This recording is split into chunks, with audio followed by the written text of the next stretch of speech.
Hello friend. Hello friend, स्वागत है आप लोगों का अपने यूट्यूब चैनल प्रत्याहार पे। तो जैसा कि आप लोगों को पता है कि 23 जून को हमारा एमपीपीएससी का प्री होना है, जिसमें यूनिट 10 अलग से दी हुई है, जनजातियों वाला। तो उसमें आज हम पहला टॉपिक देख रहे हैं, ये वाला घुमंतु जनजाति, घुमंतु अर्ध घुमंतु वाला जो दिया हुआ है। तो शुरुआत करते हैं हम। आर्टिकल 366/25 में क्या दिया हुआ है? जनजातियों से वही मतलब है जो 342 के 1 में दिया हुआ है। ये एसटी के बारे में दिया हुआ है। ठीक है, और अगर आप एससी के बारे में अगर बात करोगे तो एससी कौन से इसमें 341 में है। ठीक है, और इसमें अगर आप देखोगे, ये जैसे 366/25 है, तो एससी किस में आएगा? एससी आएगा 366/24 में। ठीक है, तो ये याद रखिएगा। चंदा समिति भारत सरकार द्वारा एक बनाई गई थी। कब बनी थी? 1960 में। इसने 5 मानक दिए थे किसी भी जनजाति को अनुसूचित जनजाति में शामिल करने के लिए। तो 5 मानक क्या क्या है? भौगोलिक एकीकरण, ठीक है, जियोग्राफिकल इंटीग्रेशन, विशिष्ट संस्कृति, स्पेसिफिक कल्चर, आदिम जाति के लक्षण, कैरेक्टरिस्टिक ऑफ आदिम जाति या फिर ट्राइबल, पिछड़ापन यानी कि बैकवर्डनेस, और संकुची स्वभाव यानी कि कंसंट्रेटेड बिहेवियर। फिर आदिवासी शब्द जो है वो कौन कौन ने यूज किया है? वो काका कालेलकर ने किया है, ठक्कर बाबा ने किया है, और हर्बर्ट फ्रीजेल ने किया है। इसके अलावा ये दो और थे। पहाड़ी जनजाति किसने कहा है? गियरसन ने कहा है पहाड़ी जनजाति। पिछड़े तो किसने कहा है? डॉक्टर गोविंद सदाशिव भुरिये। इन्होंने जो जनजाति है इन लोगों को पिछड़े हिंदू की संज्ञा दी हुई है। मध्य प्रदेश में अगर आप देखोगे तो कुल जनजातियों की जनसंख्या की अगर बात करें तो कितना आएगा? 1,53,16,784। ठीक है, 2022 का या फिर 23 का मेंस था। ठीक है, एमपीपीएससी मेंस, उसमें उन्होंने जनसंख्या ही पूछी थी कि मध्य प्रदेश में टोटल जनसंख्या कितनी है। इसका अगर आप परसेंटेज देखोगे तो परसेंटेज कितना है? 21.09% है परसेंटेज मध्य प्रदेश में कुल जनजातियों का। मध्य प्रदेश में कुल जनजाति अगर देखें जो अनुसूचित थी 2003 से पहले पहले की अगर मैं बात करूं तो 46 जनजाति थी। फिर 8 जनवरी 2003 को ट्रिक भी बन जाएगी यहाँ पे तीन, है ना? तीन में तीन जनजातियों को विलोपन कर दिया गया। वो तीन कौन कौन सी थी? पारदी थी, कीर थी, और मीना है। पारदी, कीर और मीना, इन जनजातियों को एससी का दर्जा हटा दिया गया मध्य प्रदेश सरकार की ओर से। तो अब अनुसूचित जनजातियों की संख्या कितनी है? 43 है। अब यहाँ पे आप है ना, ये 46 एंड 43 दोनों याद रखिएगा, क्योंकि ये जो 46 है ना, ये वाला आंसर माना था इन्होंने जब अभी असिस्टेंट रजिस्ट्रार का पेपर हुआ था 2022 का पेपर पेपर तो हुआ था जून को 25 जून को हुआ था पेपर 2023 में। तो उन्होंने है ना ये क्वेश्चन पूछा था, और उसमें ऑप्शन थे 46, 47, 48 और NOTA, none of the above. तो उसमें उन्होंने 46 को आंसर माना था। ठीक है, तो इसलिए 46 और 43 दोनों याद रखिएगा। मध्य प्रदेश में विशेष पिछड़ी जनजाति कितनी है? इनको इंग्लिश में अगर देखो तो पर्टिकुलर वर्नरेबल ट्राइबल्स ग्रुप बोला जाता है। ठीक है, तो मध्य प्रदेश में तीन विशेष पिछड़ी जनजाति हैं, बैगा, भारिया और सहरिया। बहुत फेमस क्वेश्चन है, पता ही है आप लोगों को। मध्य प्रदेश का अगर स्थान देखें हम मध्य एसटी में, देखिए ये हम जितनी भी बात कर रहे हैं ना, सब एसटी या फिर ट्राइब्स को लेकर ही बात कर रहे हैं हम। तो जनसंख्या की दृष्टि से मध्य प्रदेश प्रथम स्थान है। कितनी है हमारे यहाँ? 1,53,16,784 हमारे यहाँ जनसंख्या है। जो परसेंटेज में कितनी आती है? 21.09%। ठीक है, तो परसेंटेज में अगर आप बात करोगे तो हमारा 13वां स्थान है, और जनसंख्या में अगर आप बात करोगे तो हमारा प्रथम स्थान है। ठीक है, ये प्रथम स्थान। एसटी का नगर निवास अगर आप देखोगे तो हमने देखा कितना कि 1,55,00,000 हमारे यहाँ एसटी है। उसमें से 10,40,000 जो है वो नगरों में निवास करते हैं। जो कुल जनजाति का कितना परसेंटेज आता है? 6.8% आता है। ठीक है, 21.9% है। तो ये अगर 10 लाख का आप इसमें से निकालोगे तो 6.8% आएगा। अगर निवास में अगर आप देखोगे ना, तो सबसे ज्यादा जनसंख्या जो हमारी रहती है वो भिंड में रहती है, और सबसे कम कहाँ रहती है? डिंडोरी में रहती है। ठीक है, ये फैक्ट जरूर याद रखिएगा, क्योंकि आजकल वो ट्राइबल्स के ऊपर कुछ भी क्वेश्चन पूछ रहे हैं। सबसे बड़ी जनजातियों का क्या है? हमारा भील है, गोंड है, और फिर कोल है। भील की हमारी 46 लाख है, और गोंड की हमारी 43 लाख है। इसकी मेरे को अभी ध्यान नहीं है कितनी है, मगर आप ये तीन याद रखिएगा। फिर मध्य प्रदेश के 7 संभाग तथा 21 जिले अनुसूचित जनजाति संभाग के रूप में नामित हैं। ठीक है, मध्य प्रदेश में कुल 89 विकास खंड हैं जो अनुसूचित विकास खंड के रूप में नामित किया गया है। ठीक है, ये इंपॉर्टेंट फैक्ट है, इसको याद रखिएगा 89 वाला। सर्वाधिक अनुसूचित जिले किस संभाग में है, तो वो इंदौर संभाग में है। सर्वाधिक अनुसूचित विकास खंड की अगर मैं बात करूं तो वो धार में है। ये 12 जो है, ये याद रखिएगा कि धार में कितने अनुसूचित विकास खंड आते हैं, 12। जनसंख्या परिदृश्य अगर देखें, यही जो हमने ऊपर बात करी उसी का वो है समरी टाइप का। कुल जनसंख्या कितनी है, 1,53,16,784। प्रतिशत में अगर देखें तो 21.09। जनसंख्या में अपना पहला स्थान है, प्रतिशत की दृष्टि से 13वां स्थान है। लिंगानुपात अगर आप देखोगे जनजातियों में तो 984 का लिंगानुपात आता है, और सबसे ज्यादा लिंगानुपात हमें बालाघाट में देखने को मिलता है, कितना, 10:50। और अगर आप ऐसी नॉर्मली अगर आप देखोगे, ठीक है, ये तो जनजाति वाला आ गया, नॉर्मली अगर आप देखोगे तो 10:21 आता है बालाघाट का लिंगानुपात।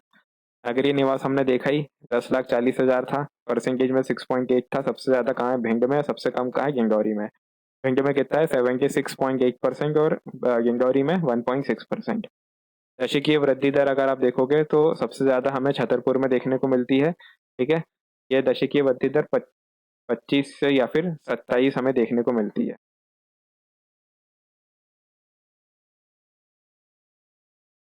तो 25 या 27 के आसपास हमें जो है यहाँ पे दशकीय वृद्धि दर देखने को मिलती है।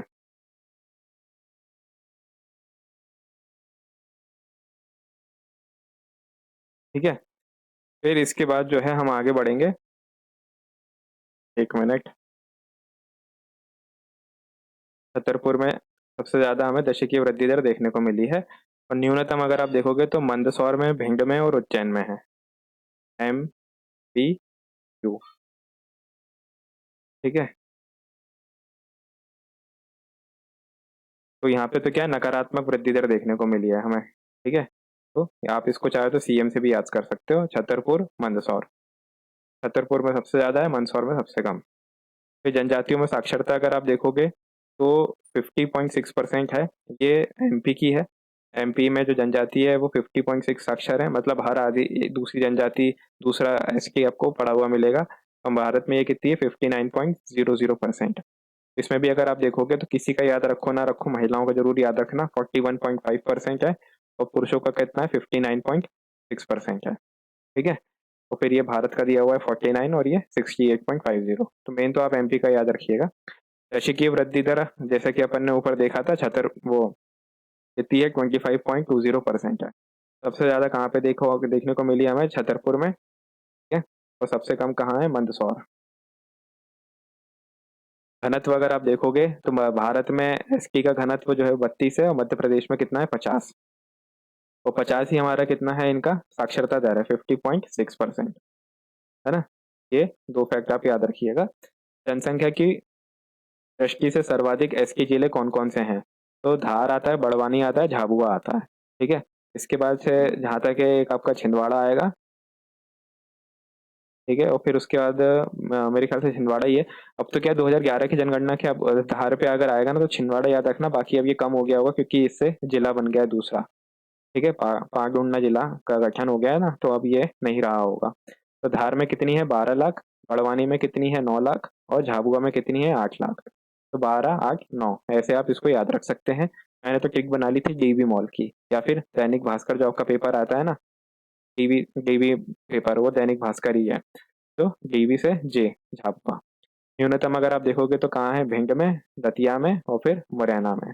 SK की बात हो रही है, BDM। ठीक है, और नगरीय जनसंख्या अगर आप देखोगे तो सबसे ज्यादा कहाँ है, भिंड में है, कितनी थी, 76.8% थी। ठीक है, और न्यूनतम कहाँ पे थी, डिंडौरी में।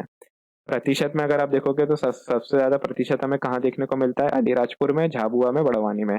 झाबुआ जनसंख्या की दृष्टि से तीसरे स्थान पर है। ठीक है, ये यहाँ पे हमने देखा था, ये रहा।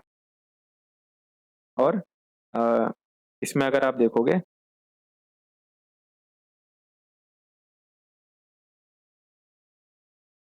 जनसंख्या की दृष्टि से झाबुआ तीसरे स्थान पर है, और प्रतिशत में दूसरे स्थान पर है। और अलीराजपुर पहला है। ठीक है, 89 पॉइंट कुछ परसेंट आता है इसमें। और न्यूनतम अगर आप देखोगे तो भिंड, मुरैना, दतिया जो यहाँ पे जनसंख्या के मामले में है, वही यहाँ परसेंटेज के मामले में है। बस इनका क्रम जो है वो ऊपर नीचे हो गया है। हालांकि भिंड बहुत सही है इसमें, भिंड जनसंख्या में भी सबसे कम है और प्रतिशत में भी सबसे कम है। फिर बस मुरैना आपको इधर करना है, दतिया इधर करना है परसेंटेज के, जब भी परसेंटेज के मामले में बात आएगी तो। ठीक है, अब ये जनजाति और इनके युवा गृह हैं। ठीक है, आपको मेनली ये तीन याद रखना, ये तीन तो बिल्कुल याद रखना, क्योंकि ये मध्य प्रदेश से सीधे सीधे संबंधित है। मुंडा इसलिए है क्योंकि मुंडा विद्रोह हुआ था। ठीक है, तो गौंड में कौन से है, घोटुल बोलते हैं युवा गृह को। भारिया को कहते हैं रंगभंग। मैंने तो ऐसे कर दिया था कि भारिया ने रंग से पूरा कमरा भर, तो पूरा कमरा भर दिया। और मुंडो की इसमें कौन है, गति ओरा। तो इन्होंने बहुत भयंकर उपद्रव मचा दिया था, तो गति और कर दिए थी, है ना। तो मैं तो ऐसे याद कर लिया था, और ये गौंड का तो खैर याद होना ही चाहिए, घोटुल। फिर है आपका विशेष पिछड़ी जनजाति के लिए मानक क्या क्या हो सकते हैं। किसी भी जनजाति को अगर आप पर्टिकुलर वर्नरेबल ट्राइबल ग्रुप अगर घोषित कर रहे हो, तो उसके लिए क्या क्या मानक हो सकते हैं। वनों पर अधिक निर्भरता, है ना, डिपेंडेंसी ऑन फॉरेस्ट, कृषि की पुरातन पद्धति, ट्रेडिशनल टेक्निक ऑफ एग्रीकल्चर, स्थिर या घटती जनसंख्या कॉन्स्टेंट और नेगेटिव पॉपुलेशन ग्रोथ, साक्षरता का निम्न स्तर, है ना, लो लिटरेसी रेट और दुर्गम भौगोलिक क्षेत्रों में निवास, है ना। फिर इसके बाद क्या है कि ये जो पीवीटीजी है ना, इसके लिए गेवर समिति बनी थी 1973 में। इसी ने, है ना, पर्टिकुलर वर्नरेबल ट्राइबल ग्रुप के बारे में अनुशंसा की थी। हालांकि ये जो पीवीटीजी नाम है ना, ये इनको 2000 के दशक में मिला था, है ना। ये पहले नहीं था, ये 2008 के आसपास मिला था ये वाला नाम, पहले दूसरे नाम से जाना जाता था। अब पीवीटीजी में टोटल जनजाति कितनी है, 75 है, 75 है। इन 75 में से एमपी में कितनी है, एमपी में 3 है, वही बैगा, भारिया और सहरिया। अब ये 75 है, 75 में से सबसे ज्यादा कहाँ पर है, उड़ीसा में है। ठीक है, और उड़ीसा के बाद केवल एक यूटी है। जैसे कि आपको पता है कि हमारे पास लगभग 7-8 यूटी हैं अभी, उनमें से केवल अंडमान निकोबार आइलैंड ही एक ऐसी यूटी है जिसमें पर्टिकुलर पीवीटीजी ग्रुप में जनजाति शामिल है। ठीक है, फिर सरकार द्वारा मध्य प्रदेश की 3 पीवीटीजी के लिए 11 विकास खंड अभिकरणों का गठन किया गया था। ठीक है, ये याद रखिएगा कितने विकास खंड अभिकरण बनाए गए थे, 11 बनाए गए थे। ठीक है, और जहां जहां पे जनजातियां हैं, मतलब जहां पे जैसे पांचवी अनुसूची जहां जहां पे लागू होगी, जिन राज्यों में, अभी लगभग 10 राज्यों में ये लागू है। ठीक है, तो वहां पे क्या है, जनजाति सलाहकार परिषद का गठन का प्रावधान है, जिसमें टोटल सदस्य कितने होंगे, 20। और ये एमपीपीएससी के किसी पेपर में क्वेश्चन पूछ चुके हैं कि जनजातीय सलाहकार परिषद में कितने सदस्य होते हैं कुल, तो 20 होते हैं, जिसमें से 3/4 जो है वो राज्य विधानसभा में अनुसूचित जनजाति के प्रतिनिधि होंगे। ठीक है, ये हो गया जनजातीय सलाहकार परिषद। अब सीटों का आरक्षण के बारे में बात करते हैं। तो लोकसभा में टोटल 47 सीटें जो हैं आरक्षित हैं। ये क्वेश्चन आपने देख चुके हैं, ये क्वेश्चन जो है एमपीपीएससी के पेपर में आ चुका है, ये और ये वाला क्वेश्चन। ठीक है, अब इन 46 में से मध्य प्रदेश में कितनी सीटें रिजर्व है एसटीओ के लिए, मध्य प्रदेश में 6 सीटें रिजर्व है। ठीक है, टोटल मध्य प्रदेश में लोकसभा सीटें कितनी है, 29, और 29 में से 6 सीटें एसटीओ के लिए रिजर्व है। विधानसभा में अगर आप देखोगे तो विधानसभा में 230 सीटें हैं। इन 230 सीटों में से 47 सीटें एसटीओ के लिए रिजर्व है ना। और ये जो एक इसके तहत होता है, ये रिजर्वेशन के तहत होता है। तो अभी क्या 104वां संविधान संशोधन हुआ, और उसके तहत क्या हुआ कि जो रिजर्वेशन है वो अगले 10 साल के लिए और बढ़ा दिया गया है। ठीक है, तो ये पूरे इंपॉर्टेंट फैक्ट्स हैं जो आप याद रखिएगा, पेपर में आपको कभी भी काम आ सकता है।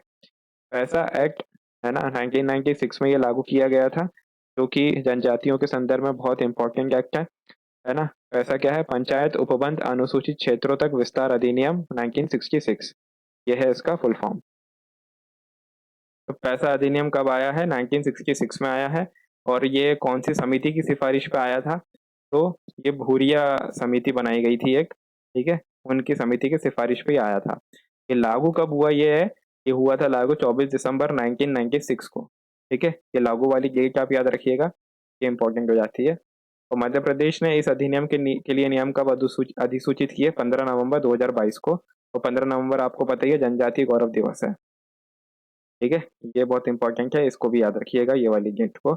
ईयर में ऊपर नीचे कर सकते हैं, क्योंकि आपको पता है कि 2024 चल रहा है, तो हो सकता है आप 21 में, 23 में कंफ्यूज हो जाओ। ठीक है, तो वो 2022 याद रखिएगा। फिर घुमंतु जनजातियों के बारे में यहाँ से शुरू होता है। घुमंतु अर्ध घुमंतु समुदाय के लिए सुधार के लिए क्या क्या कदम हुए थे, तो भीमू रामजी दाते आयोग का गठन हुआ था 1999 में। हालांकि ये इंपॉर्टेंट इसलिए भी नहीं होता इतना क्योंकि ये महाराष्ट्र की सरकार ने बनाया था, ठीक है। मगर ये इनके बारे में याद रखिएगा क्योंकि इनको जो है 2023 में पद्मश्री से सम्मानित किया गया। फिर मध्य प्रदेश ने 22 जून 2011 को विमुक्त घुमंतु तथा अर्ध घुमंतु जनजाति कल्याण विभाग का गठन किया है। कब किया है? 22 जून 2011 को। 22 का डिवाइडेड बाई 2 कितना हो जाएगा? 11। 11 2011 ईयर हो गया और 22 हमारी तारीख हो गई। और जून आप याद रखिएगा, ठीक है, गर्मी का महीना। ऐसे भी याद रख सकते हैं कि 23 जून को हमारा पेपर है, ठीक है। तो ये 22 जून को उसका गठन हो गया, है ना। विमुक्त विमुक्त घुमंतु तथा अर्ध घुमंतु जनजाति कल्याण विभाग का गठन कब हुआ? 22 जून 2011 को, है ना। फिर विभाग ने क्या है 51 जनजातियों को विमुक्त घुमंतु तथा एवं अर्ध घुमंतु जनजातीय घोषित किया हुआ है। इन 51 में से 21 जो हैं वो विमुक्त जनजाति घोषित हैं और 30 जो हैं वो घुमंतु अर्ध घुमंतु जनजाति घोषित, ठीक है, 21 और 30। फिर 31 अगस्त को विमुक्त जनजाति दिवस हम बनाते हैं। ये मेरे ख्याल से 2023 के प्री में ये वाला क्वेश्चन आ चुका है, ठीक है, कि मध्य प्रदेश सरकार द्वारा विमुक्त जनजाति दिवस कब मनाया जाता है? तो वो 31 अगस्त को मनाया जाता है। फिर मध्य प्रदेश राज्य विमुक्त जनजाति अर्ध घुमंतु जनजाति अभिकरण की अगर आप बात करोगे, देखो वो जो हमने बात करी है ना वो विभाग बना है। कब बना था? 22 जून 2011 को। ये हम अभिकरण की बात कर रहे हैं, ठीक है। अभिकरण कब बना है? 1996 को बना है। और 1996 में ही हमारा कब आया, क्या आ रहा है? पैसा एक्ट आ रहा है। उसी वर्ष हम लोगों ने क्या किया था? मध्य प्रदेश सरकार ने ये अभिकरण का गठन किया गया था। और फिर ये कुछ जो है इम्पोर्टेंट है, क्या? घुमंतु अर्ध घुमंतु जनजाति। तो पहली कौन सी है? पारधी। पारधी जो था इसका अर्थ होता है आखेट या शिकार करना। ये मेनली चोरी चकारी और शिकारी वाले ज्यादा फेमस है। भौगोलिक विस्तार अगर आप देखोगे तो बैतूल हो गया, नर्मदापुरम हो गया, भोपाल, रायसेन, सीहोर वाले एरिया में पाई जाती हैं।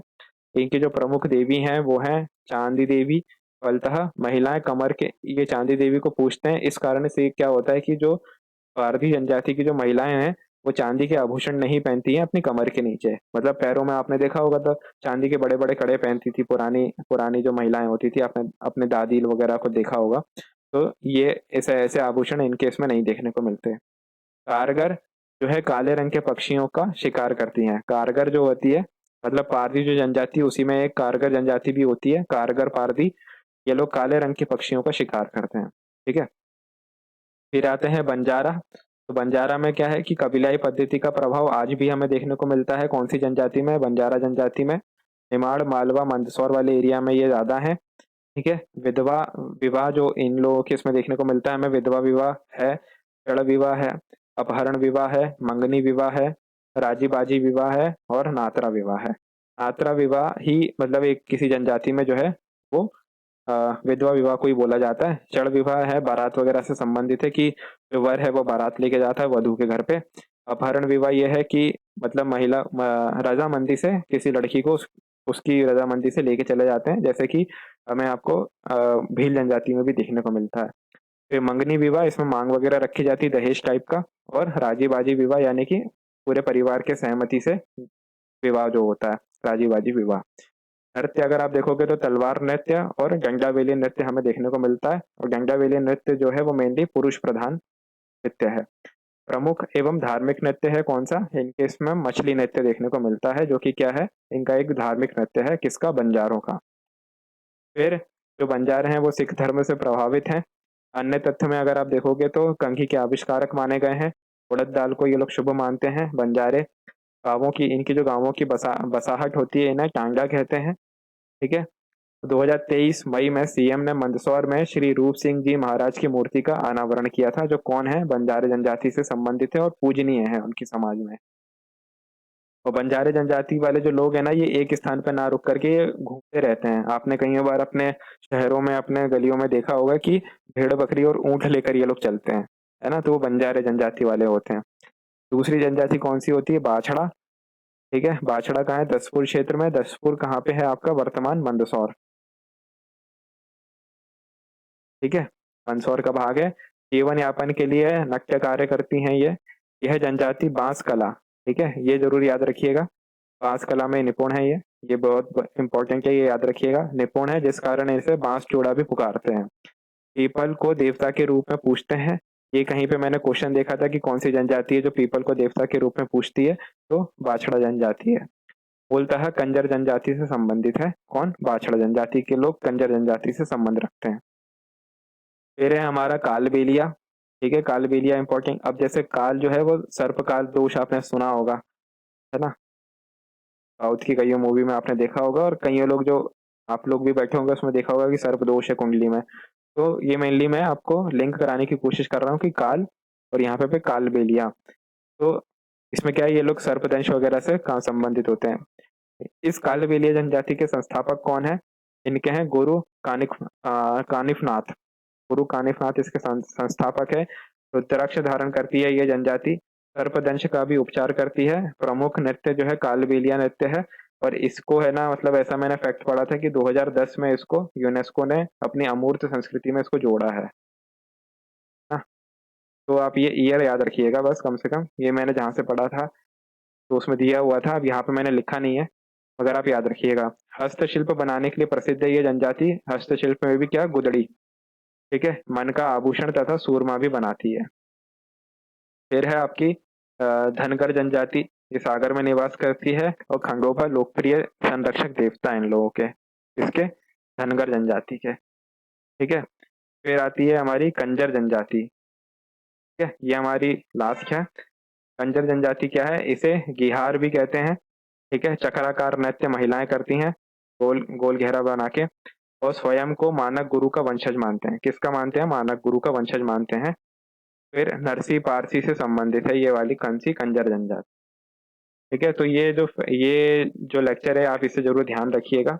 इसमें से हो सकता है आपको एमपीपीएससी प्री 2023 के पेपर में कुछ ना कुछ क्वेश्चन जरूर देखने को मिले, है ना। आप इसको बिल्कुल भी अवॉइड मत करिएगा। और अगर नहीं भी मिले तो आपको मेंस वगैरह में लिखने के लिए फैक्ट्स तो मिल ही जाएंगे। जैसा कि यही है कि मध्य प्रदेश की जनजाति कितनी है, जनसंख्या कितनी है, परसेंटेज परसेंटेज कितना है, नगर में कितना निवास है, वगैरह वगैरह, है ना। तो अभी के लिए इतना ही है, हम मिलते हैं नेक्स्ट लेक्चर में। अभी के लिए इतना, धन्यवाद और best of luck for 23 June. Thank you.